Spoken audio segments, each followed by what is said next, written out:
Greetings everyone. So let us continue to what we were discussing in the previous session, and that was the how to consider the full value of consideration with different nature of transactions. And here we had already discussed about these five sections: 45 subsection 1a, 45 subsection 2, subsection 3, subsection 4, and subsection 2. So continuing to that, let us move on further to the other sections and other nature of transactions as per what the FVC is to be decided. So next we have the buyback of shares and other specified securities by the company, and this is the section 46A. So 46A, it deals of Income Tax Act 1961. It deals with the tax implications arising when the company buys back its own shares or specified securities from shareholders. The buyback means that the company purchases its own share from the existing shareholders, thereby reducing the number of shares in circulation. This they often do it strategically because they want to maintain or maybe manage their liquidity position in the company. So such transactions are maybe they are generally undertaken to return the surplus funds to the shareholders and improve the earning per share of the shareholders, or restructure the company's capital, whatever the reasons may be, but they do it whenever it is needed. So under this provision, the amount received by the shareholders from the company on buyback is treated as full value of consideration, whatever amount is received, for the purpose of computing the capital gain as per this section. So the capital gain is calculated as the difference between the buyback price received by the shareholders and the cost of acquisition of those shares or securities. So please remember, there is a difference between the buyback price received by the shareholders and the cost of acquisition of those shares or securities. So thus, hence we can say if the buyback price exceeds the purchase cost of the shares, then the difference is taxed as capital gain in the hands of the shareholders. Now, for example, suppose a shareholder purchased shares for rupees 1 lakh, and later the company buys back those shares for rupees 1,60,000. Then the difference of rupees 60,000 would ordinarily be treated as capital gain under section 46A. However, a major change was introduced through section 115QA. Under this provision, what happened, where a domestic company bought back its share, whether listed or unlisted, the company itself was required to pay an additional income tax at the rate of 20% on the distributed income. Okay. So distributed income here means the buyback price reduced by the amount originally received by the company at the time of issue of such shares. So what happens as a consequence? So as a consequences of this taxation at the company level, the income arising to the shareholders from such buyback became exempted under section 10 subsection 34A. Therefore, in such cases, the shareholder was not liable to pay any capital gain tax because the tax burden had already been shifted to the company. So, uh, uh, this is what it talks about, the section 46A. But there has been an important amendment by Finance number 2, Act 2024. What does this amendment says? The Finance number 2, Act 2024 introduced a significant change in the taxation of buyback transaction. with effect from, so what happened with effect from 1st October 2024? Uh, the Section 115 QA will no longer apply to buyback of shares, and domestic companies, the domestic companies will no longer also pay additional tax on buyback transactions. So instead, the amount received by the shareholders on buyback will now be treated as dividend income under Section 2, subsection 22, para F, and it will be taxed in the hands of the shareholders according to applicable tax provisions. Simultaneously, a provision has been inserted in 46, in this section, that is 46A.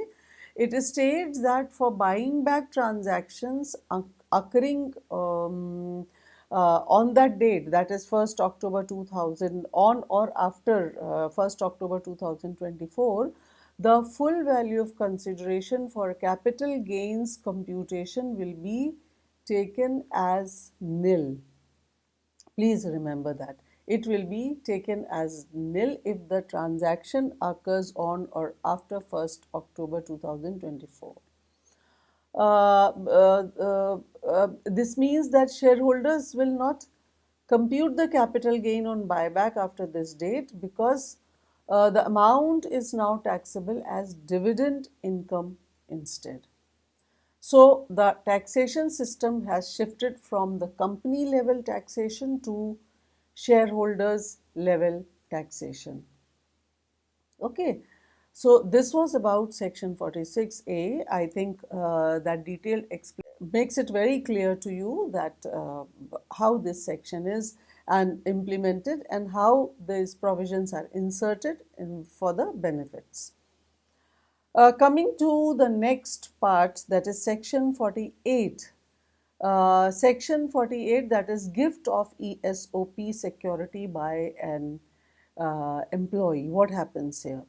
The fourth proviso of the Section 48 deals with a special situation involving the securities received by employees under an employee stock option scheme, which in short we call ESOP, Employees Stock Option Scheme. And actually, let us first understand what is this scheme. A ESOP is a scheme through which an employer grants the shares or maybe debentures or warrants to its employees, usually at a concessional price as a part of employee compensation and motivation. Maybe to have the employees' loyalty, employees' dedication to build up that, their confidence in the corporate where they are working, and their maybe retention becomes more strong with these small, I would say, gestures.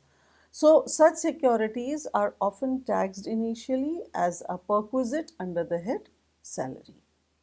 So, sometimes the employee may subsequently give these securities to another person instead of selling them. In such cases, determining the cost and consideration of taxation purposes may become a bit difficult. Therefore, here law provides a very special rule. Let us see what is this provision and what is this special rule. Actually, under this provision, what happens is, where the securities are allotted under a notified ESOP, they are transferred by way of gift. The fair market value FMV of those securities on the date of gift is considered for capital gains purposes. So, the purpose of this provision is to ensure that appreciation is the value of the security is appropriately recognized and they are taxed even though the transfer takes place without actual monetary consideration. For example, suppose an employee receives shares under ESOP and their fair market value at the time of gifting is rupees suppose 5 lakh. Okay, now even though no money is received from the donee, but the fair market value of rupees 5 lakh will be considered for tax computation purpose. This provision actually prevents the tax avoidance through transfer of valuable securities without consideration, and it also ensures at the same time fair taxation of the employees. I would say, uh, fair taxation of employees stock benefits. Okay, so this is, I hope, clear about Section 48, how the fair market value of the securities at the time of gift are taken into consideration. Moving to next, that is Section 49, which talks about the conversion of stock in trade into capital asset. Here, Section 49 deals with the determination of the cost of acquisition in certain special cases. One such situation arises when a stock in trade is converted into capital assets. Earlier, the Income Tax Act specifically dealt only with conversion of capital assets into stock in trade under Section 45, subsection 2. However, when business inventory or stock in trade is converted into capital asset, then law also provides a mechanism for determining the future cost of acquisition of such capital assets. So what happens? In such a case, what happens is the fair market value, that is FMV, of the inventory on the date of conversion is treated as the cost of acquisition of the capital asset. This FMV becomes important when the converted capital asset is subsequently transferred in future and capital gains are computed.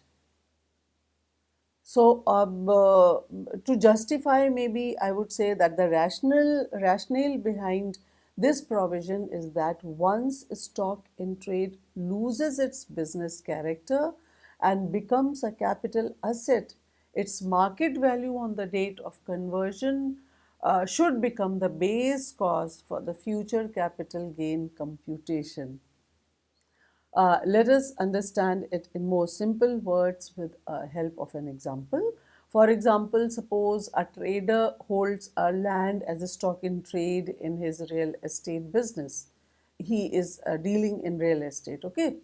So on 1st April 2025, suppose he converts that land into an investment asset, and if the FMV of that land on that date is rupees 50 lakh, then rupees 50 lakh shall be considered as the cost of acquisition for future capital gains purpose. I hope this is clear now with the help of this simple example. Moving to the next 7B, that is Section 50AA, which talks about the transfer of specified mutual funds, market-linked debentures, unlisted bond or debentures. Now, this Section 50AA was introduced to provide a special method for taxation of certain financial instruments, where maybe the financial taxpayers were earlier enjoying indexation benefits, and ultimately they also enjoyed the lower tax rates associated with the long-term capital gain. Now, I hope you all understand the indexation benefits. So this section actually applies to specified mutual funds required on or after 1st April 2023, and it also applies to market linked debentures.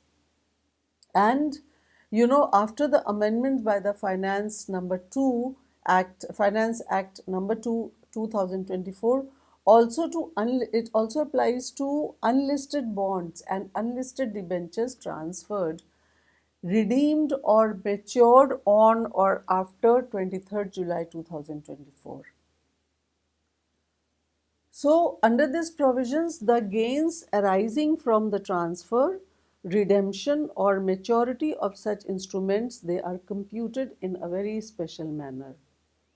So, what is that special manner? So, unlike normal long-term capital assets, these instruments, they do not enjoy the benefit of indexation.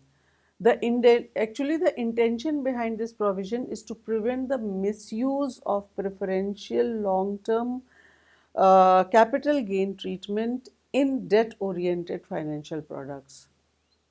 Uh, for example, suppose if a specified mutual fund unit is redeemed for rupees 10 lakh and its acquisition cost was rupees 7 lakh, while the expenses also, suppose there was also some expenses maybe amounting to rupees 20,000, then the taxable gain would be rupees 2.8 lakhs.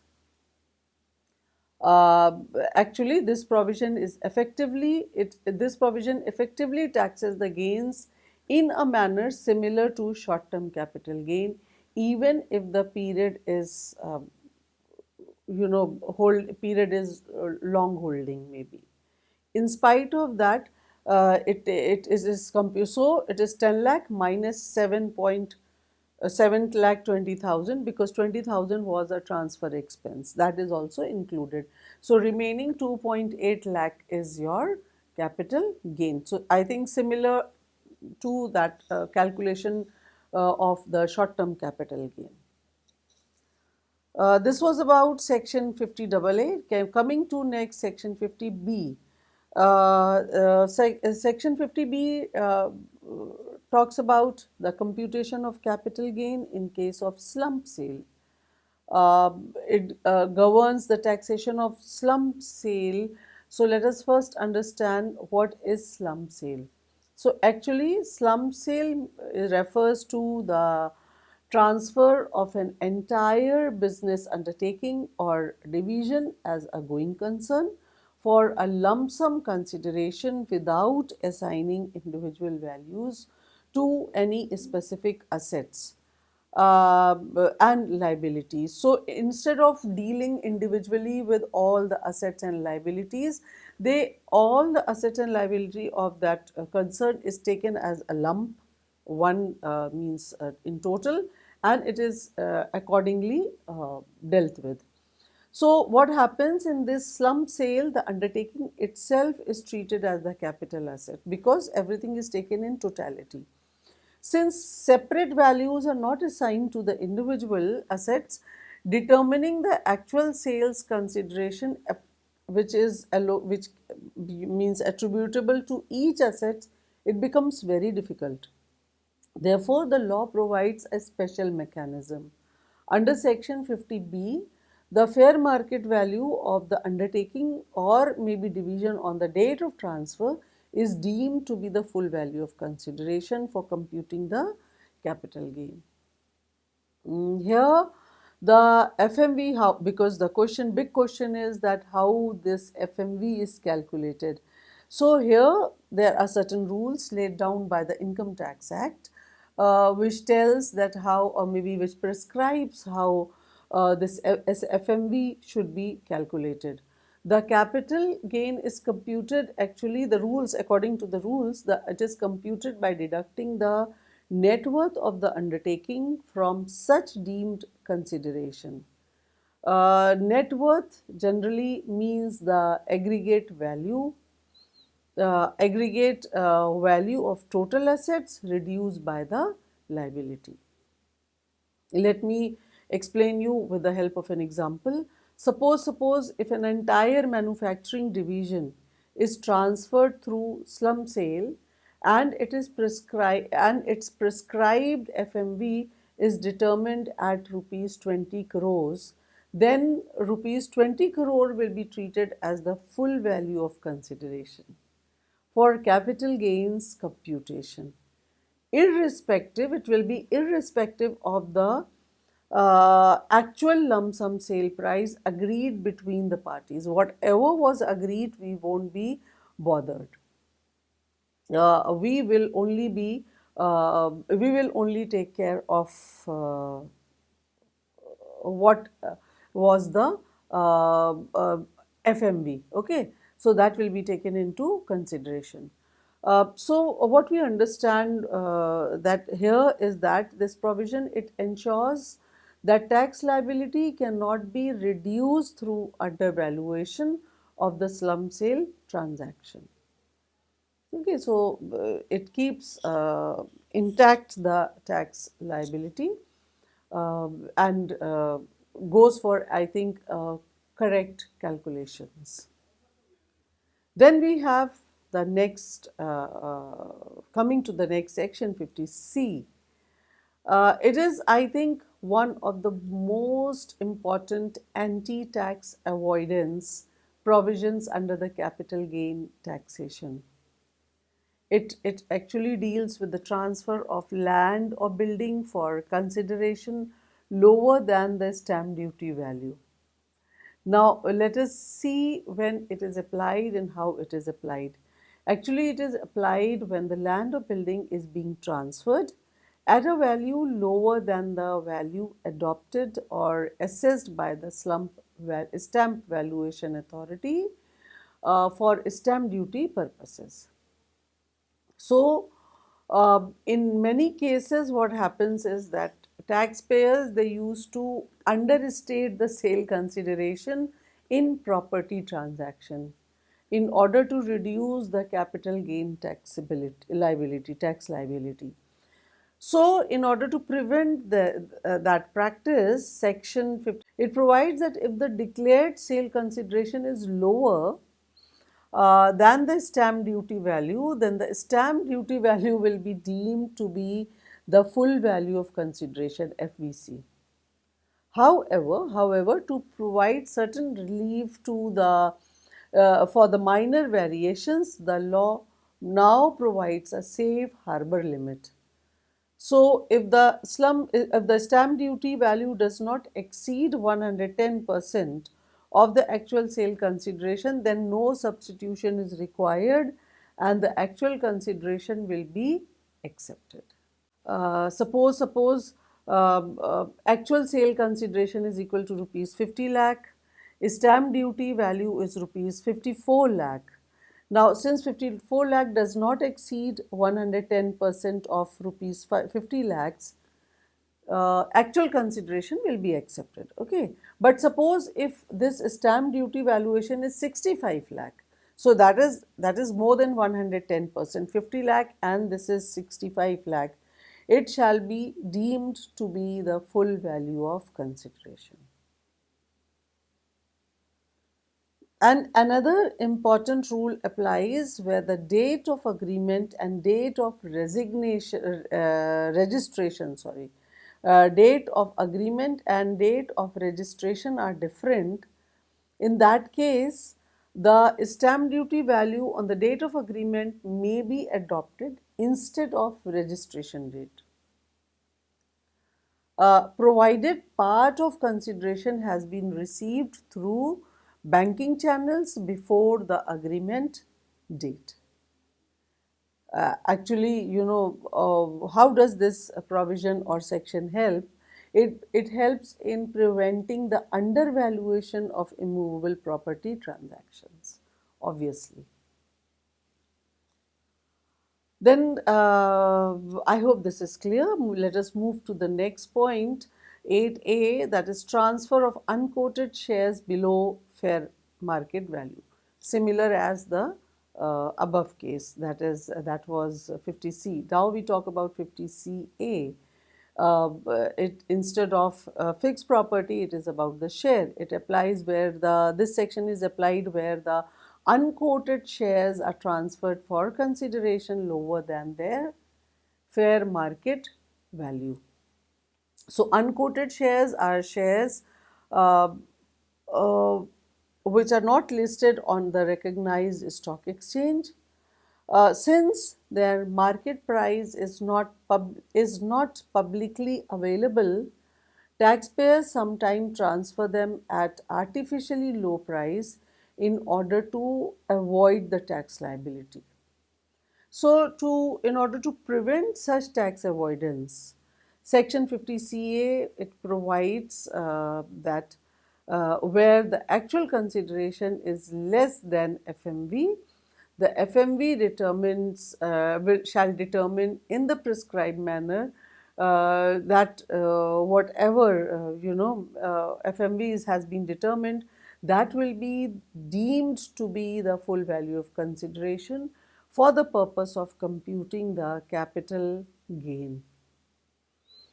Again, I'll go with one small example to explain it better, and that is suppose unquoted shares are transferred for rupees 5 lakh, and suppose the FMV determined under the rule is rupees suppose 8 lakh, so 3 lakhs difference is there, then this 8 lakh will be treated as the full value of consideration. However, the law at the same time, it empowers the CBDT to notify certain classes of transactions or persons where Section 50C will not apply. And this relaxation is available for the assessment year from the assessment year 2020 to 2021 onwards. So after that, it has been, so that means it was implemented around that period only. And the purpose of this section was to ensure fair valuation and prevent the transfer of shares at manipulated price. And manipulated price are always obviously taken up whatever benefits the SSC. And therefore, in order to discourage that, this section was introduced. Coming to the last point, point number 9, that is Section 50D. Consideration, which talks about consideration not ascertainable or cannot be determined. Section 58D actually it addresses the situations where considerations arising from transfer of a capital assets either they cannot be determined at all, or it is not possible to ascertain them, to maybe calculate the or compute the value. That is about these kinds of capital assets when they are transferred. In some transactions, there may not be a clear monetary consideration. Without a value, the computation of capital gains becomes impossible. Therefore, the law provides that in such cases, the fair market value of the assets on the date of transfer shall be deemed to be the fair value of consideration. For example, suppose an asset is transferred in exchange for certain future uncertain rights whose value cannot presently be quantified. In such a case, what happens? The FMV of the transferred assets on the transfer date will be considered for capital gain computation.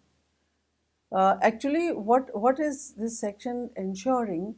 It ensures that the absence of a determinable consideration does not result in escape or avoidance from the taxation.